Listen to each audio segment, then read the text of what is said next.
この悪い鏡目、うちのゴミ箱にされたってわけ？君が無情なら、俺も無情で行くぜ。さっさと洗ってきれいにして、骨董屋に売り飛ばすんだ。物は使いようってな。あ。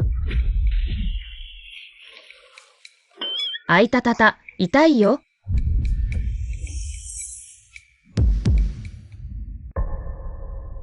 水は？まさか目がチカチカしただけ？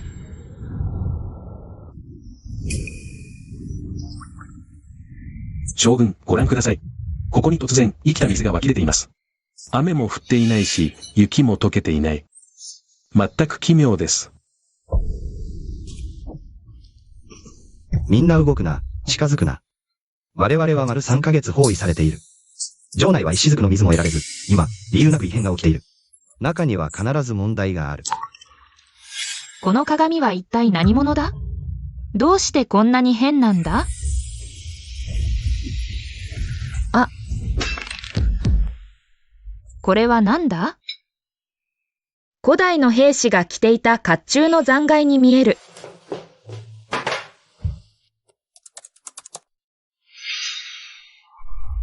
大明王朝。ルチェンヤン、これは1000年前の人だよ。なんてこった、さっき俺が撒いた水が。本当にこの鏡を通って、1000年前の古代戦場にタイムスリップしたのか？鏡の向こう側に本当に人がいたんだ。これで事態は完全に単純じゃなくなった。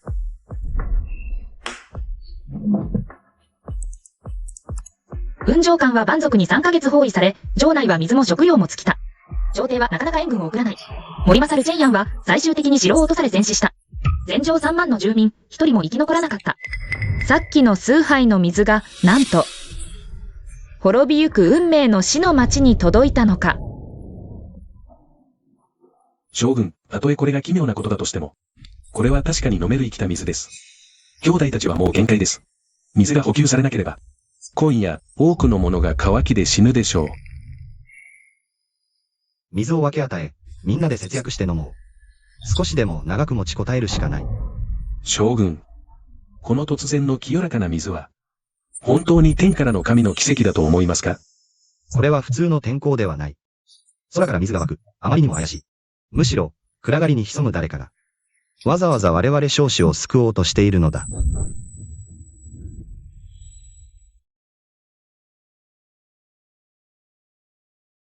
俺自身、今、大金の借金を抱えてて、自分のことさえままならない。1000年前の見知らぬ人を救う余裕なんてあるか。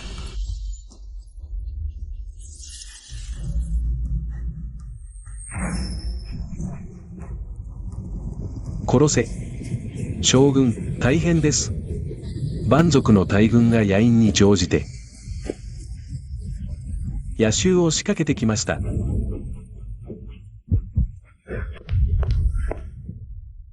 本当に戦いが始まった。今、城内はもともと水も食料も少ない。彼らにはもう攻撃を防ぐ力も残っていない。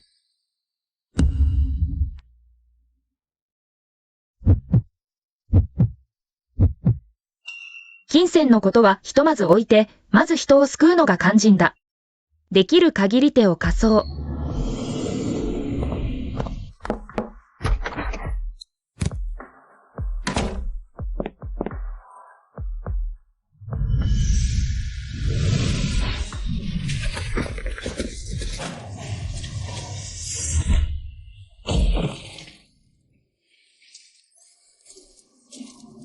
また何かが現れた。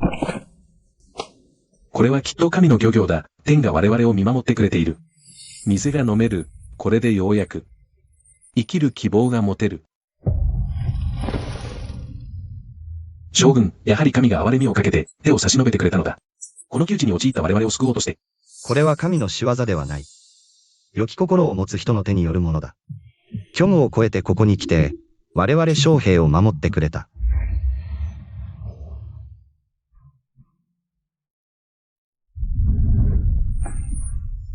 ああ。これは相手がお返しにくれたものだ。まさか。彼らがわざわざこの恩を覚えていてくれたとは。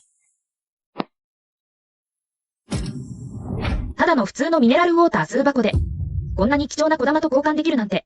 その価値は私の想像をはるかに超えている。もともとは一時の情けで手を貸しただけなのに、まさか相手が、こんなに貴重な品でお返ししてくるとは。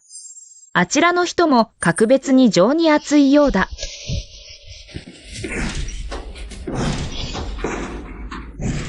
SUWAN、家に隠れているのは分かっているぞ。はっきり言っておく、明日が最終期限だ。おとなしくサインして引っ越せ、さもないと直接家を壊しに行く。その時はみっともないことになる。甘い考えは捨てろ。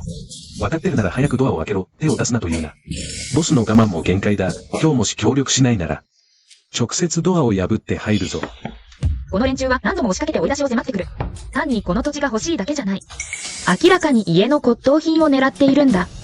おじいちゃんが生前にわざわざ言い残した、この鏡とこの古い家は、絶対に他人の手に渡してはならないと。絶対に彼らの思うようにはさせない。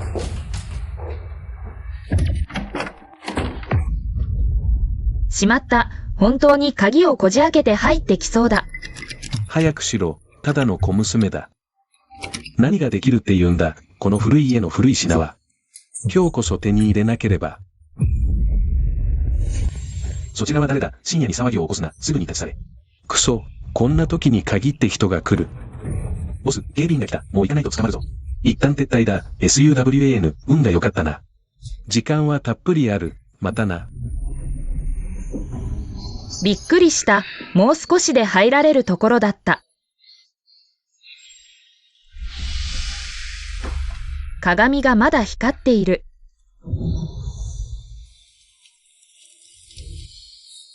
将軍、あの突然現れた生きた水のおかげで、兄弟たちは今夜の襲撃を何とか乗り切れた。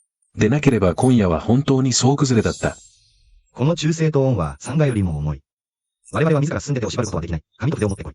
鉛筆で手紙を書いて、あの三塚に忠誠を尽くしてくれた恩人に感謝の意を伝えよう。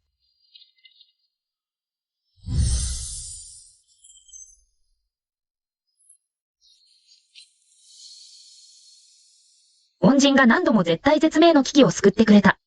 文民に命の水を与えてくれた。この身は和樹を守り、万民を守る。あなたの助けがなければ、雲門館はすでに焦土と化していた。我、ルチェンヤン、命をかけて誓う。この一生、あなたを敬い、感謝する。山河が証となる。永遠に裏切らない。彼は私を神のように恐れ、報いようとしている。でも私はただの現代人で、何者でもない。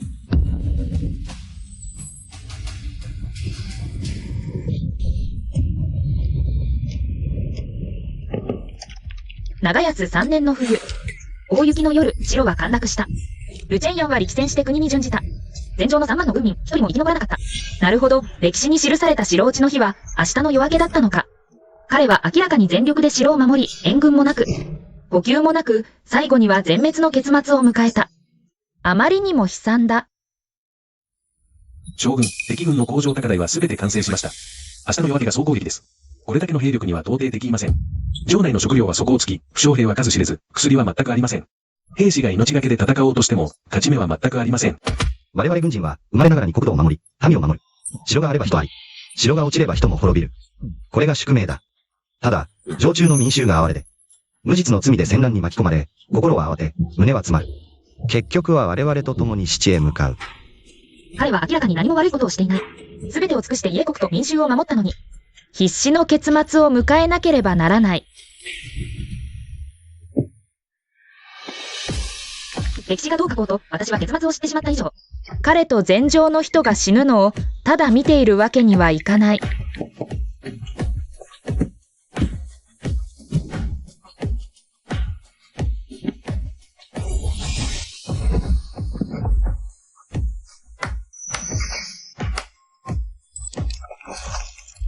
どうして割れたんだ？連想したものが多すぎたのか。鏡が耐えられなくなった。まさか、時空トンネルが直接閉じるのか。もう彼らと連絡が取れなくなる。恩人がまた物資を授けてくれた。食料も薬もある。これで本当に持ちこたえられる。恩人が全てを投げ打って助けてくれた。我が前城の万民を救ってくれた。この恩は、我、ルチェンヤン、この一生必ず報いる。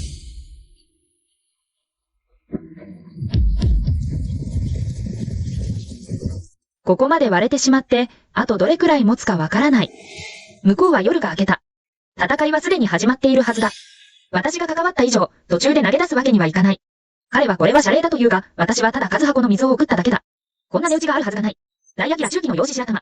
細工がこんなに成功なら、かなりの金になるはずだ。これを質に入れれば、もっと多くの武士を買って送ることができる。もともと予期せぬ財産だし、有効に使えば。彼の気持ちを無駄にすることもない。ただ、少し惜しい。彼が自ら手渡してくれたものだから。1000年も離れてるんだから。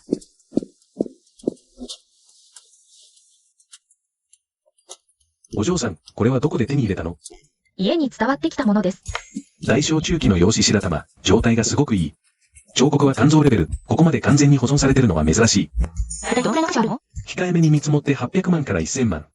でも正式な鑑定の手続きが必要だ。急いで売りたいなら、早ければ早いほどいい。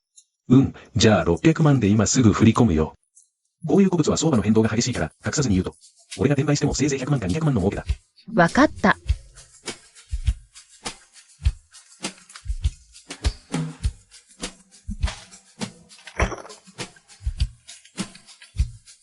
食料はしばらく持つし、薬もとりあえず足りてる。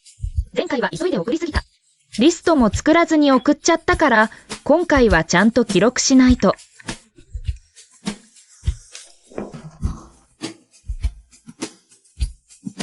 コンパクト食料30袋、無菌ガーゼ10パック。ヨードチンキ2本。前回は全部一気に詰め込んだから、鏡がすぐに割れちゃった。今回は少しずつ分けて送ろう。一度にたくさん送ると壊れちゃうから。まず食べ物と薬を送るよ。服は後でね。まだ大丈夫？よかった。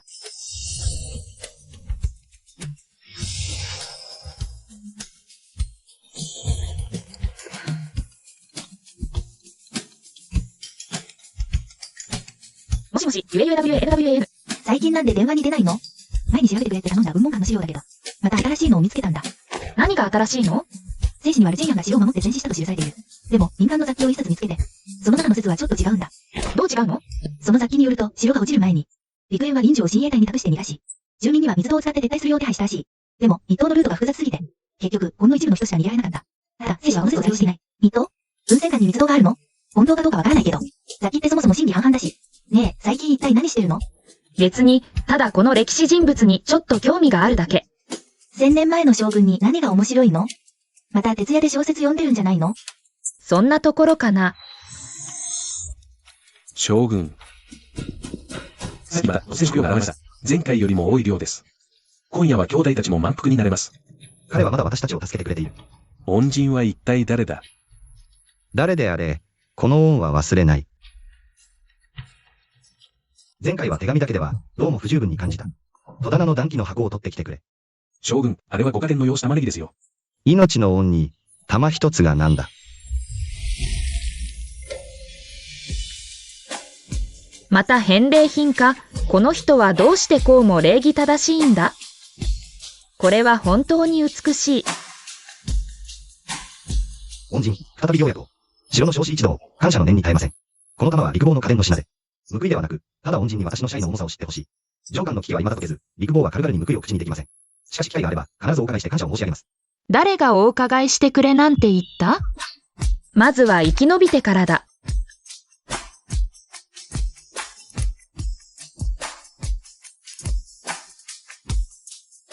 しかし、密道は老朽化し、あちこちで崩落。大雪で山も閉ざされ、逃亡者の生き残りは10に1もいない。彼が撤退しなかったのではなく、撤退できなかったのだ。密道は崩れた。大雪で山は封鎖された。城を出たとしても、死が待っているだけだ。将軍、温かいスープで体を温めてください。恩人が送ってくれた保存食で煮込んだものです。皆、肉よりも美味しいと言っています。リンアン。おねぎでお願いな。将軍、魔性は16歳であなたの期間に入り、今年でちょうど10年になります。10年か。お前は雲上の出身だったな。家族はまだ誰かいるか？両親は早くに亡くなり、家には妹が一人残っています。今は城西に住んでいます。もし、民衆が城を出られる道があるとしたら。将軍は上皇病のあの密道のことを知っているのか？魔性は雲上で育ちましたから、子供の頃遊び仲間と探検に入ったことがあります。あの密道は大半が崩れていて、通り抜けられません。もし修復できたとしたら。将軍、おっしゃる意味は？密道の入り口は城工病の枯れ井戸。出口は大社県の東の隅。通路さえ確保できれば、民衆は野因に乗じて山の外へ撤退できる。しかし、城外は蛮族の石膏だらけです。水戸を出たとしても、だから、城壁に残っておののい続け、守り続ける者がいる。奴らの目を引きつけるのだ。将軍、あなたが自ら残られるというのですか？俺が兵を率いて殿を務める。2000人を3班に分け、10番に攻撃でコーナーし、払いを上げる。蛮族に城内に十分な兵力があると思わせる。民衆は野因に乗じて密道から脱出する。できるだけ多くを。しかし、そうなると民衆が全員撤退した後、殿を務める者は、分かっている。抹消、将軍と共に殿を務めます。あなたの妹は、城塞にいる。彼女を守って逃がすんだ。彼は護衛を務めて残るという。この人、最初から生きて帰るつもりはなかったんだ。密道が崩落した？ならば崩れた土砂を除去すればいい。大雪で山が閉ざされた？なら防寒装備を送り届ければいい。私はここで必ず方法を見つけ出してみせる。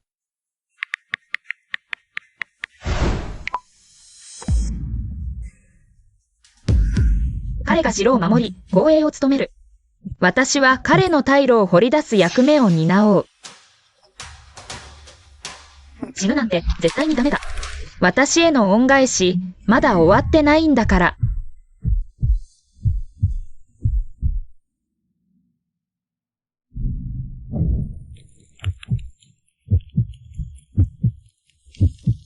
恩人。この戦いが終わったら、必ず直接会って、あなたが一体誰なのか聞く。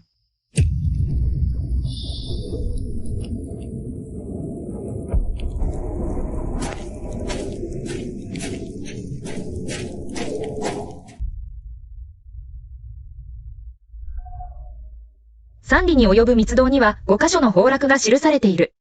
もし各箇所を人手で除去する必要があるなら適切な工具がなければ無理だ。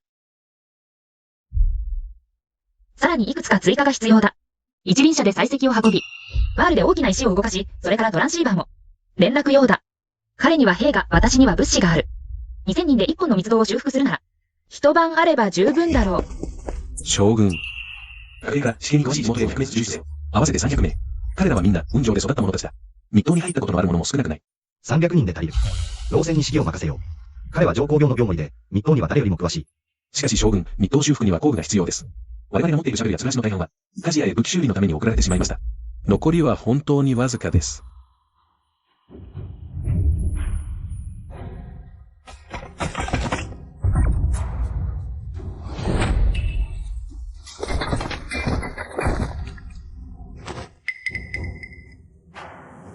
彼は聞いた。急げ。将軍、この老いぼれは16の時からこの密道をくぐってきた。目を閉じていても歩ける。安心してくれ、こんな便利な道具があれば。崩落なんて問題じゃない。いつごところの崩落、夜までに疎通できるか。外の大雪が岐路を塞がなければな。この老いぼれの命をかけよう。夜明け前には将軍に通れる道を保証する。住民避難の件はしばらく内密にしておけ。承知いたしました。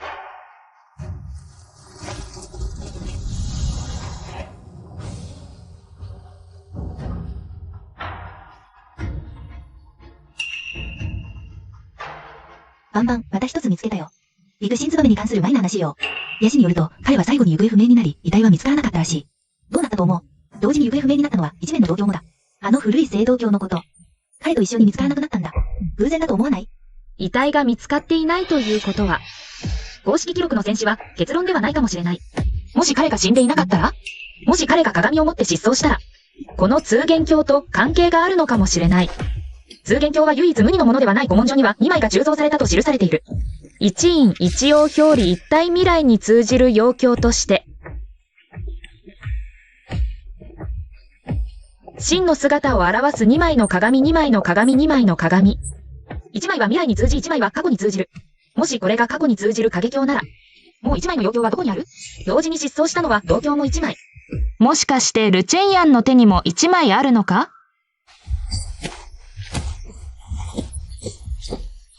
全部通った5箇所の崩落箇所をすべて除去。出口の積雪も掘り開いた将軍に早く知らせて。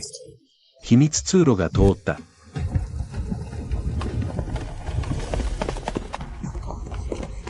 将軍秘密通路が通った3里の通路一か所も崩落せず。全線通行可能。ご苦労様老戦。老朽恐れ多い。あの道具を送ってくれた恩人こそ真の菩薩様。あのヘッドランプやシャベルがなければ一晩どころか。3日かかっても通せない分かっている。臨案命令を伝えよ。事前に作成した名簿に従い第一陣の民衆を。1時間後に上工業に集合させよ老弱者を先に行かせ。清掃年は第二陣に全員身の回りの細かいものだけ持つように。秘密通路は、舞詰まれ橋だ。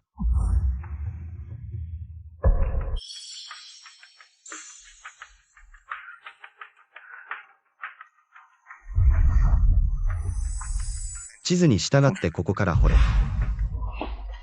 本当に通った一晩で3里の秘密通路を修復した。彼は一晩中寝てないに違いない。この人寝なくていいのかな？私も彼のことを言える立場じゃない。私も一晩中起きてたし。あれ、彼のところは雪が降っている。こっちは晴れている。時空を超えて彼の秘密通路を修理する。こんな話誰が信じる？将軍、私たちと一緒に行かないんですか？おばあさん、私には処理すべきことがある。先に秘密通路を通って行ってください。向こうで待ち受けている者がいる。では将軍はいつ来られますか？すぐに。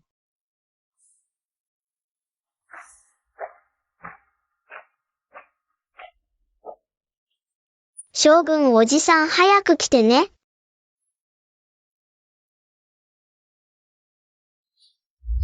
嘘つき、あなたは全然行くつもりなかったんだ。秘密通路の出口はここ山を出たら、東に30里行けば次の町だ。しかし途中に開けた土地がある。もし大雪が止まなければ、老弱者は通り抜けられない。防寒物資をもう一日送る必要がある。避難途中は零下10数度。綿入れだけでは耐えられない。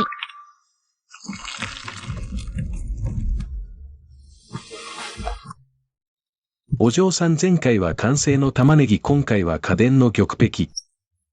あなたの家にはこのレベルの古物が一体いくつあるの？残りはこれだけ。大小中期の長級洋種寺玉璧全体に無傷。彫刻は玉石の水準。正直に言うと、これは競売にかければ20万からだ。至急、前回と同じものを。今回は12万出せる。業界最高額だ。急ぎのオファーだ。これ以上は本当に利益が出ない。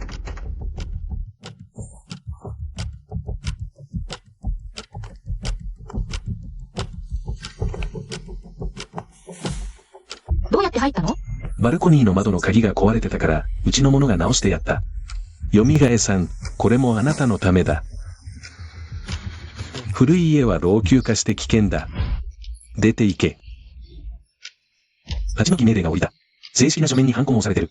今日来たのは、最後のチャンスだ。サインして50万もらって出て行け。サインしなければ、明日ブルドーザーが来る。そうなれば、50万すらもらえない。張社長、一つだけ質問させてください。この古い家の立ち退き、あなたたちが本当に欲しいのは土地なのか、それとも家の中のものなのか？両方だ。土地は動かないが、物は動く。おじいさんは当時、骨董界でも名の知れた人物だった。良いものをたくさん集めていた。それらの古いものをあなたが持っていても、無駄だ。私に任せてくれれば、良い行き先を探してやる。はっきり言えば、あなたは我が家のものを狙ってるんだ。そばん、あなたは若い娘だ。この古いものを抱えて何になる？お金に変えた方が良くないか？ 50 万じゃ足りない。60万、これが最後のオファーだ。売らないか？そばん、私は穏便に話し合おうとしている。いい気になるな。立ち退き命令はもう降りている。あなたがサインしようがしまいが、この家は取り壊される。だが、家の中のものは、契約書にサインすれば私のものだ。契約しなければ、無種物になる。よく考えろ。行くぞ。あの引き出しに鍵をかけてあるのは何だ？私物です。張社長にはご心配なく。よし。明日ブルドーザーが来るとき、まだこんなに強がっていられるといいな。治安院さんですか？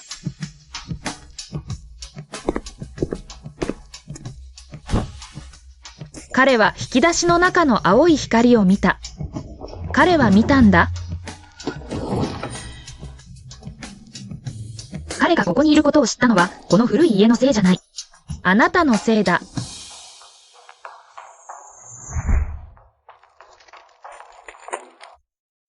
踏ん張れ。彼の退路はまだ塞がれていない。もう少し頑張れ。将軍、第一陣の民はすでに抜け道を通り、城外へ出ました。向こうの向かいの者から連絡があり、吹雪は一時的に止んだそうです。道は通行可能です。第二陣はいつ出発する？1時間後です。みんな若くて足が速い。日没前には全員退避できます。全員退避した後は聞いている。全員退避した後はどうするんだ？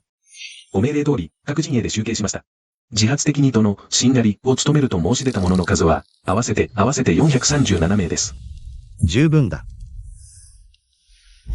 将軍の印は、朝廷へお渡しください。この手紙は、ある人物に届けてほしい。もしいつか、恩人と名乗る者に出会ったら、この手紙を彼に渡せ。もし会えなければ、焼いてしまえ。将軍、私を残させてください。437人いても私一人ぐらい。あなたの妹は城の西にいる。彼女は自分で遠くへ逃げられる。これが軍令だ。承知いたしました。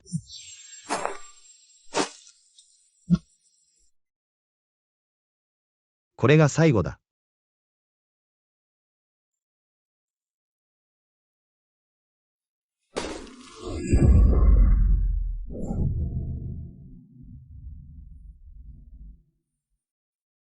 将軍、私たち生きて帰れますか？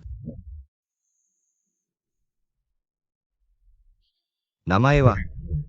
将軍、石頭と申します。年は？18です。本当のことを言え。16です。石頭、覚えておけ。私たちがここに立っているのは死にたいからじゃない。背後にいる人々が逃げる時間が必要だからだ。彼らが一里でも遠くへ逃げれば、生き残る希望が増す。私たちが一刻でも長く持ちこたえれば、彼らはより遠くへ逃げられる。では、私たちは負けるのでしょうか？嘘はつかない。帰れないかもしれない。だが、お前がここで死ぬことは、生きて逃げるより価値がある。なぜなら、お前の後ろには3万の命があるからだ。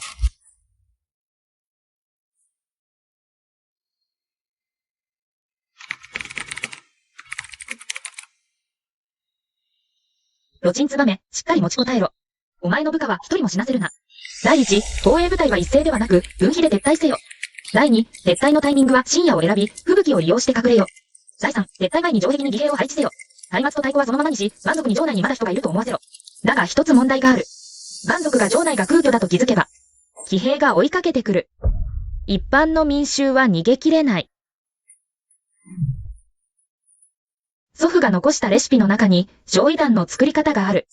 もし秘密通路の出口、あの狭い山道を塞げれば、追っては通れなくなる。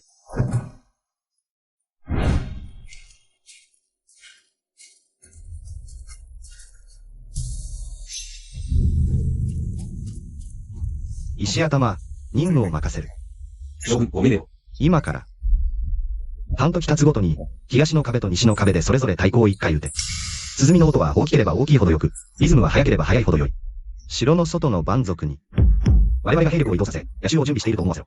はい、でも将軍、私たちは全部で400人ちょっとです。彼らに太鼓を聞かせて何の意味が？ 400 人で1000人の勢いを見せつける。これが兵を動かすということだ。ああ、わかりました将軍。硝石、硫黄、油脂、それに少し。このおじいさんが書いてるのは白リンの代用品だ。実はマッチの先から削った粉なんだ。これは危険物でたくさん作れない。3巻で十分だ。秘密通路の出口のあの山道。一番狭いところでも2畳幅しかない。3巻で道を塞ぐのに十分だ。よし、これが僕にできる限界だ。あとは彼がどう使うかだ。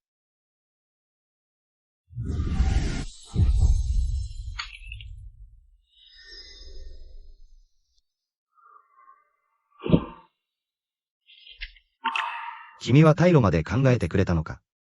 道具、ルート、追っ手を塞ぐもの。君はすべてを考えていた。君は一体誰だ？なぜ時空を超えて、僕のそばにいる人より必死なんだ。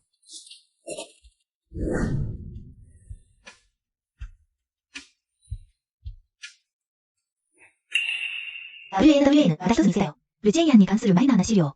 古文献データベースで、ルチェンヤン自筆のものを発見した。雲上書戦記の5巻。でも、そこには重要なことが書かれていた。彼は城を守るとき、ずっと助けてくれた人がいると。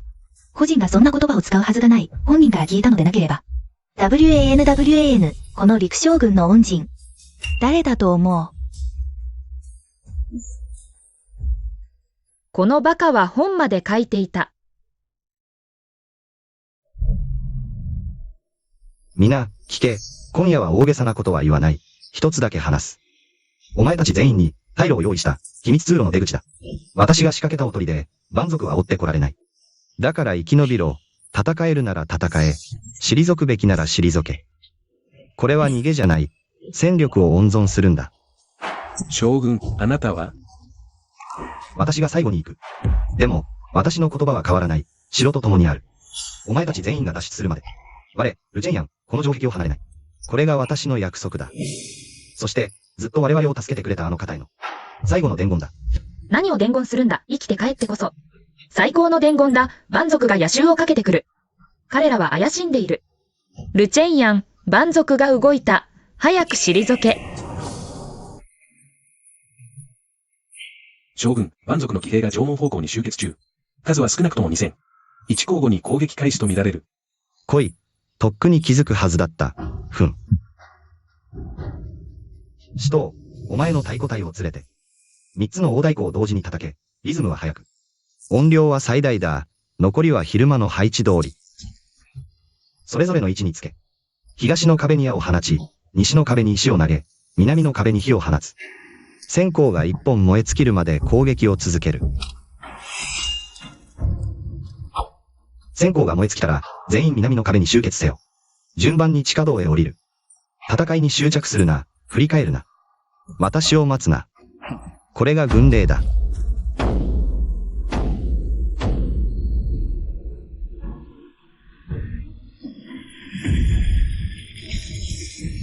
情報と違うじゃないか。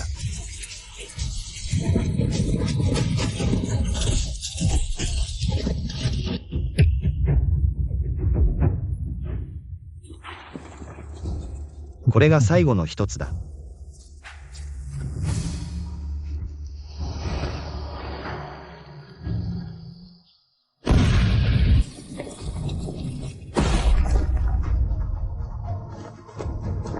将軍、お先にどうぞ。使徒、お前は行かないのか？私に前、将軍が国を山に守ろうとしました。なら将軍自身も守るべきです。おっしゃった通り、全員が撤退するまで私はここを離れない。なら私が最後です。将軍はその前です。今、私が来ました。次は将軍の番です。このバカ者、行け。一緒に行こう。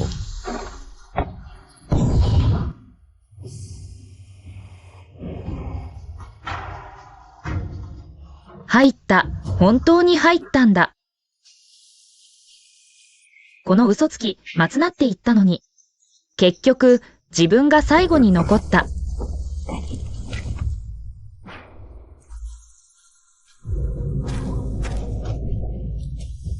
将軍。外は寒い。城壁の上より寒い。山の中は風が強い。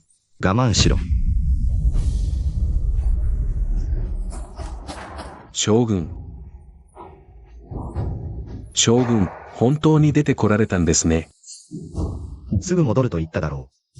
すぐって言ったのに、本当は行く気なんてなかった。後で気づいたんだ。今はそんなことを言っている場合じゃない。民衆の状況はどうだ？第一陣の老人、子供、女性は全員、保温テントに入りました。凍傷は出ていません。第二陣の働き盛りの者たちは、第三陣のテント設営を手伝っています。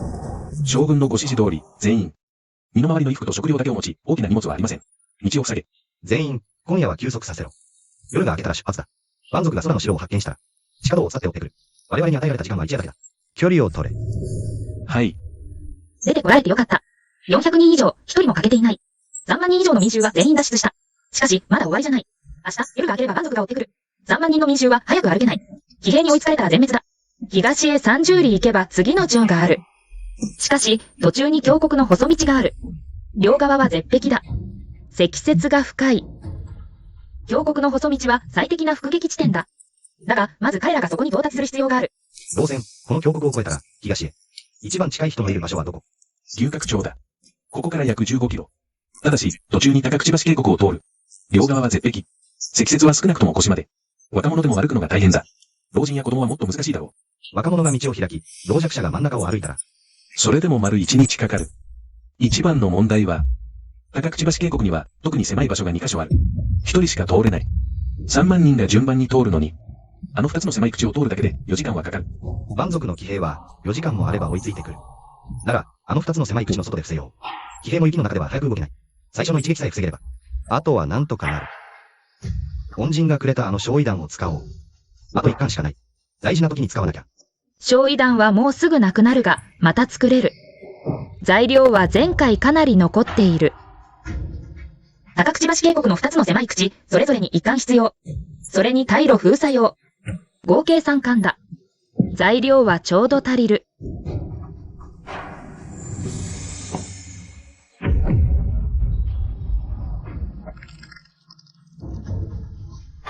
あと数日、なんとか持ちこたえよう。将軍、石膏の報告です。蛮族の追っ手が秘密の抜け道を出ました。我々から5キロ足らず。人数は騎兵500、歩兵2000。空っぽの城として約定している。約定している方がいい。約定すればミスを犯す。高口橋渓谷のあの2つの狭い口。すでに9兵を配置しました。騎兵が来たら、まず馬を置いて、道を塞ぐ。焼夷弾はあと何貫？ 3貫です。恩人が昨夜また持ってきてくれた。ちょうど3貫。彼女が持ってくるものは、どんどん危険になっている。本人は気づいているのか？なんておっしゃいました？なんでもない。行こう。高口橋渓谷へ。さっき、私のことをブツブツ言ってたわよね。絶対言ってた。高口橋渓谷の地形を見た。あの2つの狭い口は、確かに天然の伏撃地点だ。問題は伏撃の後。500の騎兵は何とかしても、2000の歩兵はどうする？高口橋渓谷の真ん中に地図に載っている分岐がある。干上がった川床だ。もしそこから抜けて牛角町に回り込めれば、陸将軍伏撃後は戦いを長引かせず分岐の川床から回れ。もう一つ覚えておけ。将軍の印はお前にはない。お前はもう森政じゃない。今は3万の民の護衛隊長だ。隊長は戦場で死んではいけない。わかったな？もっと近くに。もっと近くに。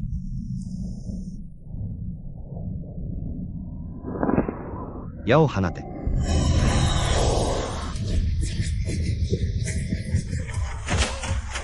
将軍、焼夷弾を投下できます。慌てるな。歩兵も入ってくるのを待て。今だ。点火して封鎖しろ。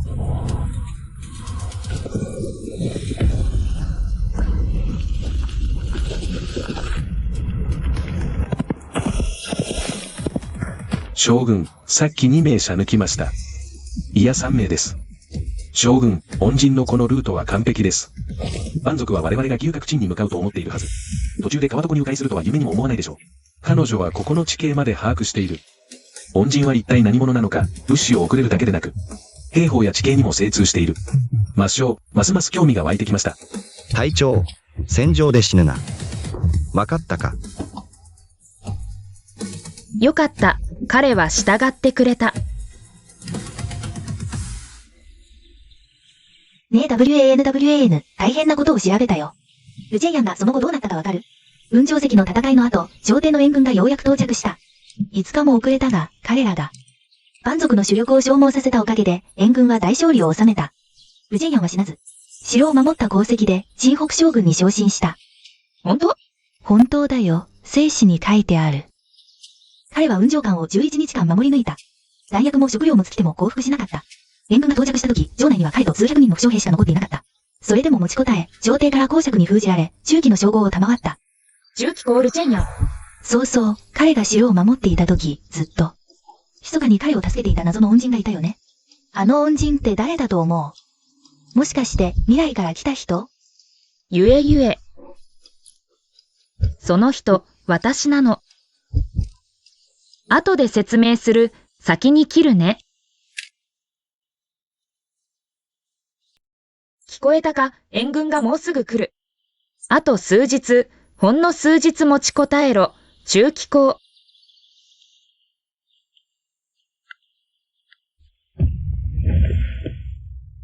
大丈夫。低血糖だけど、ラーメン作ってくる。前方10里、朝廷の援軍を発見。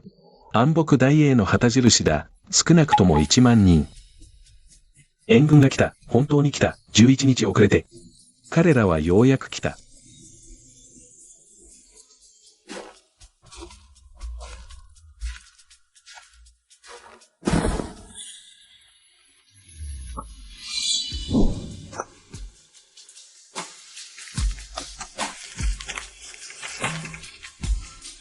援軍が到着した。3万の民衆と。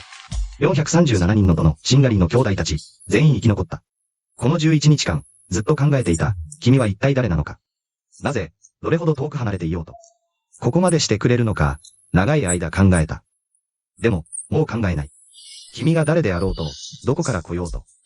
この世で借りた分は、来世で返す。来世でも足りなければ。来世のまた来世まで。恩人、私は援軍と合流します。合流した後は、今のように、いつでもあなたのものを受け取ることはできないでしょう。あなた、どうかお元気で。返すなんて言ってないよ。水数箱と解熱剤数箱くらいで。来世まで借りを作るなんて大げさだよ。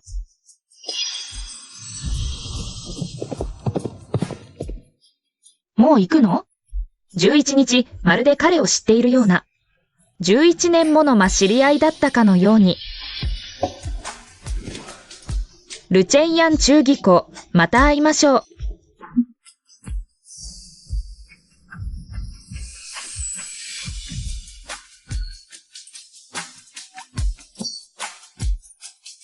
あの人ったら、公爵になってもまだ中二病なんだから。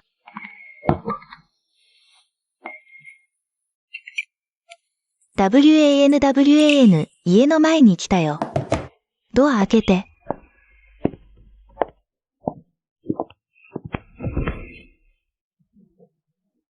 あの日、あの恩人って私のことだって言ったけど、どういう意味？まず座って。話があるんだ。変だと思わないで聞いて。家に伝わるあの銅鏡が、1000年前の時空と繋がってるんだ。雲門館の森勝ジェンヤンが、包囲された時、鏡に水を一杯かけたら、その水が彼の前に届いたんだ。最近ちゃんと寝てないんじゃない？あなたが調べたあの謎の恩人。それは、今あなたの前にいる私なの。その鏡は？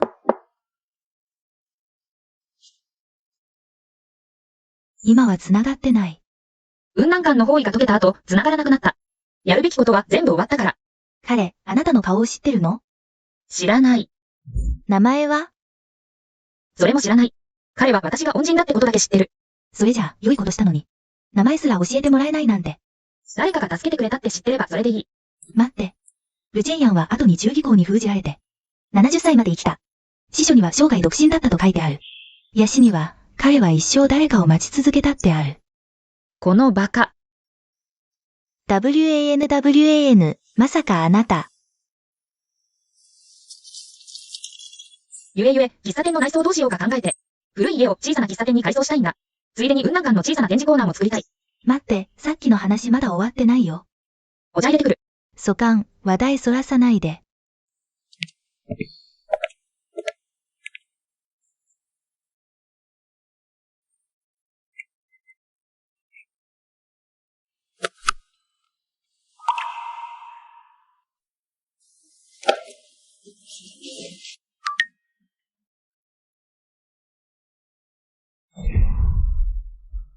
サンガが将、永遠に背かず。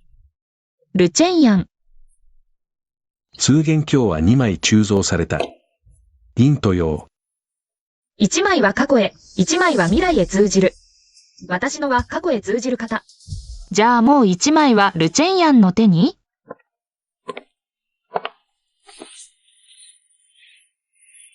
あれ、その箱にはルチェンヤンの文字が刻まれている。一体どういうことだ？祖父のノートを調べた。通元経は全部で2枚ある。一陰一陽。陰経は過去に通じ、陽経は未来に通じる。だから君が持っているのは陰経だ。では陽経はルチェンヤンの手にある。もし彼が本当に陽経を持っているなら、未来を見ることができるはず。彼は何かを見たからこそ、箱にあの文字を刻んだのかもしれない。彼は何を見た？わからない。もしかしたら私を見たのかも。じゃあ、もう一度彼に連絡してみたら？鏡がこんなに割れちゃって。使えない。女妃。女妃って、もう一枚の鏡を見つけるしかない。どこで探す？ 1000 年も前のものだ。とっくに行方不明だよ。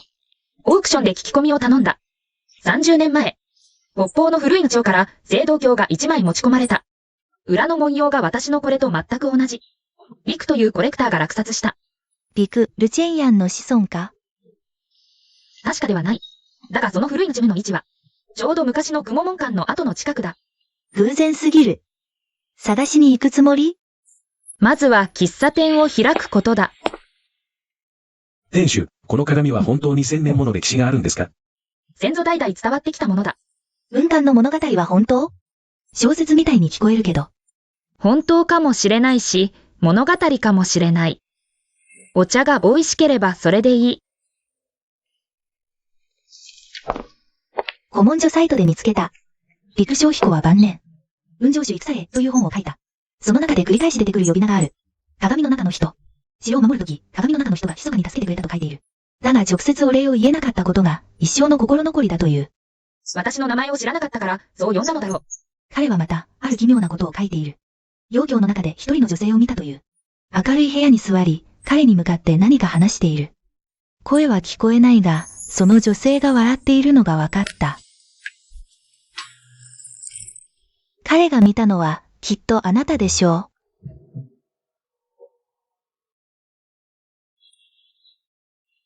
すみません。まだ営業していますか？申し訳ありません。もう閉店間近です。でもお茶でしたら、一杯お入れしますよ。ありがとう。でもお茶を飲みに来たのではありません。この鏡は、あなたのご家族のものですか？そうです。失礼ですが、どちら様ですか？私はルジンウェンと申します。この鏡は、私の家にも1枚、ほとんど同じものがあります。何とおっしゃいました？うちに代々伝わる青銅の故郷があって、裏面の文様が、これと全く同じなんだ。父が亡くなる前に言い残したのは、この鏡は半分に過ぎず、残り半分は、南方の蘇という姓の家にあるってこと。必ず見つけ出せ、2つの鏡が合わさって、初めて先祖の意志を全うできると。ご先祖はどなたですか1000年前の陳北将軍、忠義公です。彼は生涯独身で、私は弟の家系の末裔です。ルチェンヤンの弟の。そうです。俗譜にはっきり書いてあります。先祖ルチェンヤンは、生涯をかけて一人を探し続け、ついに見つからずに亡くなりました。彼の遺訓は代々伝えられてきて、もし後世の者が祖家の子孫を見つけたら、礼を尽くして偶世を怠ってはならないと。彼が探していたのは、私です。何とおっしゃいました？いえ、私ではなく私の先祖です。祖家は代々この鏡を守り続けてきました。うちに伝わる記録にも書いてあって、先祖がこの鏡を使って、1000年前の将軍を助け、城を守ったと。ご先祖が探していたのは、きっとうちの先祖でしょう。1000年の時を経て、私たちの代でようやく出会えたのです。あなたの鏡は、まだお持ちですか？わざわざ持ってきました。日の鏡です。こんなに長い間、一度も光ったことがありませんでした。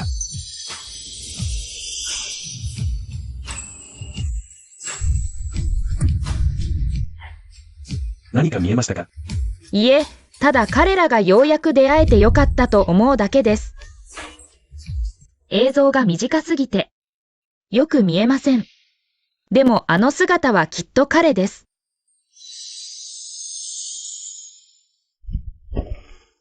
まだ使えたらいいのに。たとえ一度だけでも。二つの鏡が合わさり、陰陽が交われば、古今を貫く道が開ける。しかし力が尽きれば、道は永久に閉ざされる。血をもって導けば、一度だけ再起動できる。いや、それどころか。それがどうしたというのです？彼は今や公爵、国境も平穏で、私が何かを届ける必要もありません。ルチェンヤンの子孫が訪ねてきて、もう一つの鏡を持ってきたと。祖家の子孫を。1000年も探し続けてきたそうです。信じられません。1000年もの間、受け継がれてきた探求とは。約束を果たすためだけに。ルチェンヤンが残した遺言。あの二つの鏡は今、君の手にある。ルジンウェンが要求も私に託した。二つはタイだから、一緒にあるべきだと言った。彼の家ではもうこうしたものは研究していない。持っていても飾り物だ。じゃあ、通路を再開できるね。ノートには、血を引いてもう一度できると書いてあった。再開したところで、向こうで彼は元気だ。こっちの私も元気だ。1000年の物語は終わった。でもゆえゆえ、心にしまっておけばいいこともある。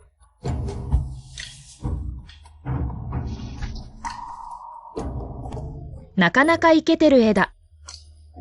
本物に似てるかはわからないけど。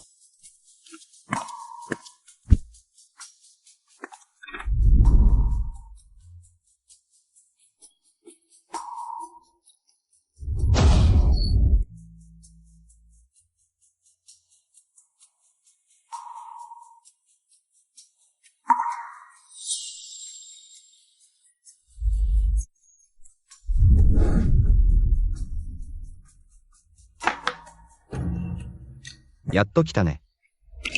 ルチェンヤン。鏡の中の人、40年待ったよ。君は40年老けた。当然老けるさ。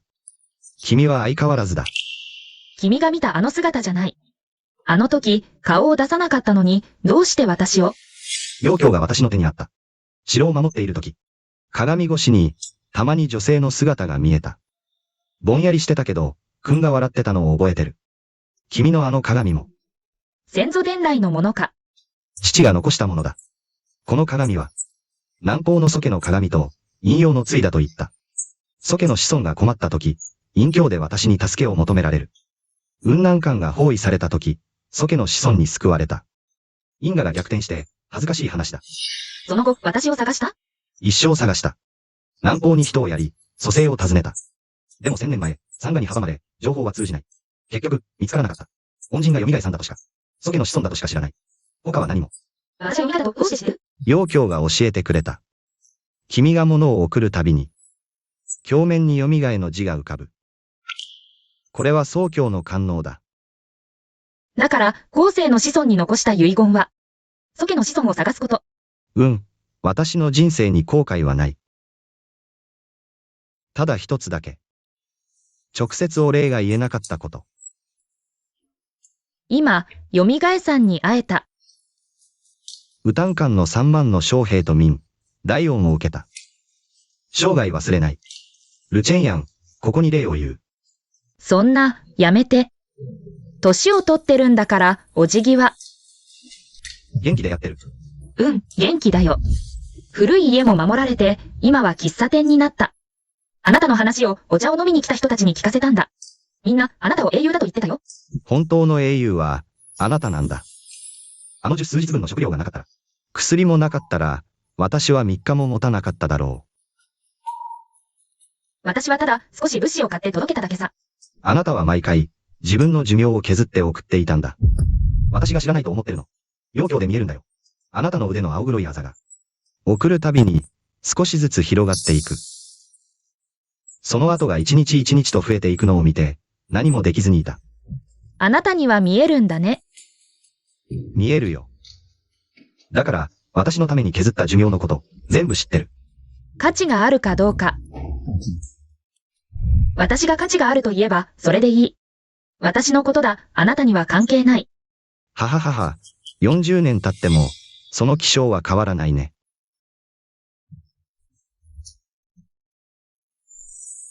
力が尽きかけている。今回の通路は、長くは維持できない。何か言いたいことは、早く言ってくれ。妖鏡であの茶館を見たことがある。とても素敵だった。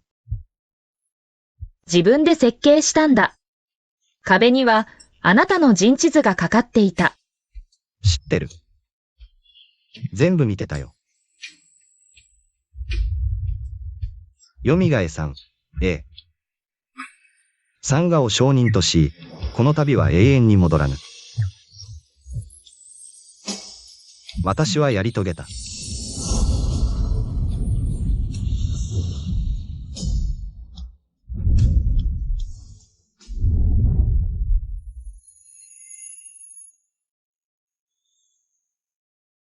あなたはやり遂げたんだ。そうな、一つお願いがあるんですが。どうぞ。あなたの茶館の近くで小さな書店を開きたいんです。古書や地方史史を専門に扱って、雲上館のこの歴史、私たち理科が保存している文献資料がかなりあるんです。ずっと適切な展示場所がなかったんですが、あなたのこの茶館が、ちょうど運上館の小さな展示をやっている。私たちで協力しませんか？それはいい考えだ。ただ、ここは場所が狭いんだ。隣の店舗がちょうど貸し出し中だ。私が借りられる。隣同士で脇戸を開けて、お茶を飲む客も本を読む客も、両方を行き来できるようにする。なぜ、私と協力するんだい？先祖が残した遺訓にこう書いてある。祖家の子孫を見つけられたら、多くを語らず、隣人として寄り添えと。あなたのご先祖は、一体どれだけの遺訓を残したんだい？たくさんあるよ。俗譜には、あなたについて書かれた巻が一巻ある。いや、祖家の恩人についてだ。代々の陸家の長男は、幼居を受け継ぐ前に、その遺訓の巻を暗記しなければならない。何が書いてあるんだ？あなたが水や食料、薬を送ったこと。あなたが先祖を助けて、密島での撤退を計画したこと。あなたが城を守るために寿命を削ったこと。それと、先祖があなたに一度会いたがっていたことも。じゃあ、協力しよう。隣の店舗、大家さんと交渉してあげる。陸先生、新しく届いた運上館の非分託本は届きましたか？届きましたか？届きました。それに、いいものも届きましたよ、ルチェンヤン。運上主戦記の完全な写本です。以前は断片しかありませんでしたが、今回、別のコレクターから全巻を入手しました。完全版。はい。これには断片にはなかった内容がいくつか記載されています。例えば、彼の晩年、庭に南方の茶の木を一本植えたこと。北の地では茶の木は育ちません。毎年、新しい木に植え替えていました。本には理由は書かれていません。陸先生、お茶が冷めましたね。おかわりしましょう。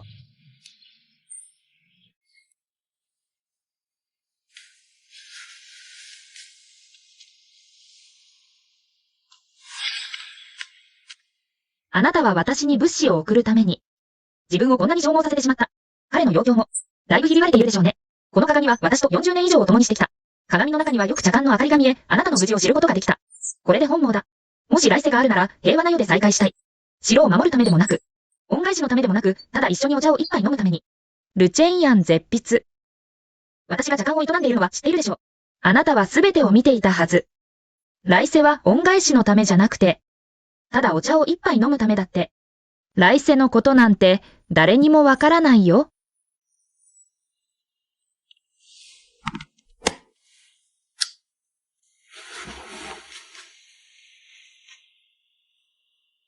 おやすみ。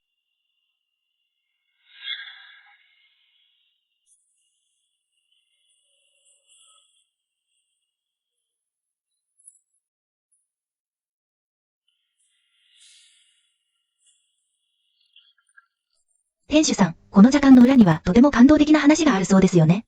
古いものにはそれぞれ物語があるんですよ。聞きたいなら、少し座ってゆっくり話します。おばさん、この鏡、どうしてこんなにひび割れがたくさんあるの？だって、たくさんのことをしたから。疲れちゃったの？鏡も疲れるの？そうよ。とても遠く離れた二人をつなげたんだ。話したり物を送ったりできるようにね。使うたびに、鏡にひびが一本増えるの。じゃあ、今でも話せるの？今は鏡を使わないの。来世で会う約束をしたんだ。来世っていつ？わからないけど、いつかきっと会えるよ。